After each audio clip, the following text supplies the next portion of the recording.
ஸ்வேதாஸ் கிச்சனில் இன்றைக்கி சின்ன வெங்காய சட்னி எப்படி செய்கிறதுன்னு பார்க்கலாம் வாங்க. நான் ஒரு 100 கிராம் சின்ன வெங்காயம் தோல் உரித்து எடுத்து வச்சுருக்கேன். அதை அப்படியே மிக்ஸி ஜாரில் சேர்த்துட்டேன். ஒரே ஒரு தக்காளி கட் பண்ணி சேர்த்துருக்கேன். 4 காஞ்ச மிளகாய் சேர்த்துருக்கேன்.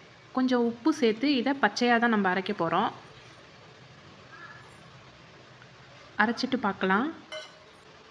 இப்போ பாருங்கள், அரைச்சாச்சு.